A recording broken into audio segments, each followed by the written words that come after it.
Hello everyone. Today's case doesn't have that much information, but I still wanted to talk to you all about it. Let me know if you're interested in seeing some of these smaller cases and smaller stories that don't have that much information, and I can just, throw them up as bonus videos for you so you have extra stuff to watch during the week. Or if you kind of only want to see me post about bigger topics and bigger stories and longer videos, but I do kind of like talking about these smaller cases and stories that no one talks about as much because there's not that much information, and it'll also give you more content to watch during the week because these are really fast for me to edit and upload. So let me know if you want to see more of these and I will, make some more for you. But this is a strange one, so buckle up. In July of 2023, the FBI would raid the home of 39-year-old James Nott. And inside, they would discover dozens of human remains. When asked if anyone else was inside, James said, "Only my dead friends." So what the hell was going on here? James lived in Bullitt County on the 300 block of Love Avenue, and the case against him actually started a year ago when the FBI opened an investigation against him for purchasing human remains online under the alias William Burke. What makes that really creepy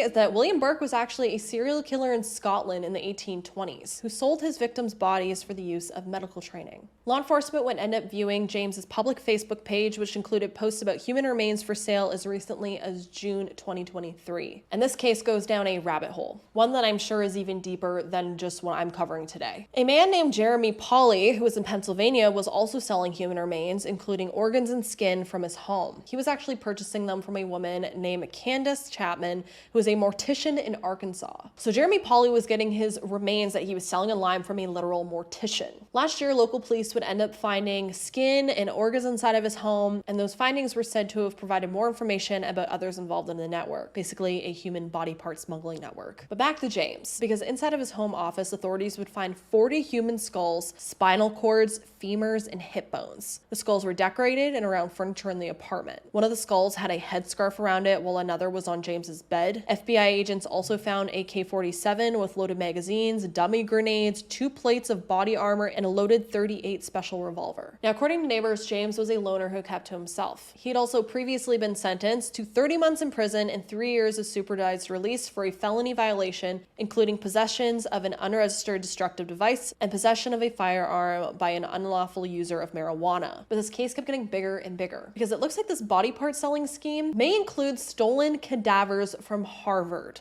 Medical School to be specific. And this is because a Harvard Medical School bag would be located in James's home. Now, the former manager of the Harvard Medical School morgue, whose name was Cedric Lodge, and his wife Denise were actually accused of taking body parts from the morgue and selling and shipping them to people across the country. So this case just keeps getting deeper and deeper and more corrupt. As of right now, it's said that James Nott has only been charged with an illegal possession of firearms. Jeremy Pauley, along with 6 other people, were also arrested in Pennsylvania, and they were charged with conspiracy and interstate transportation of stolen goods.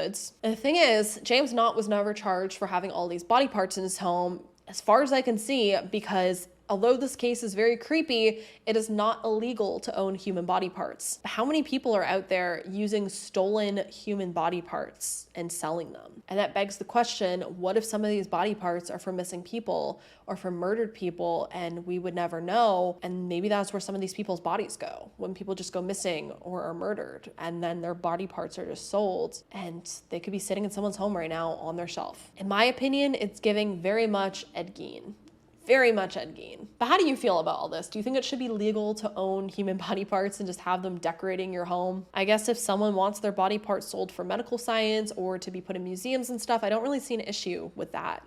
But it's kind of weird to think that someone can just buy someone's skull and have it on a shelf. But what I want to know is how you all feel. So let's chat about it down below. As always, if there are any cases you want me to cover, let me know as well and I'll look into them. Again, also let me know if you want to see some smaller videos like this. And as always, I hope you all stay safe out there.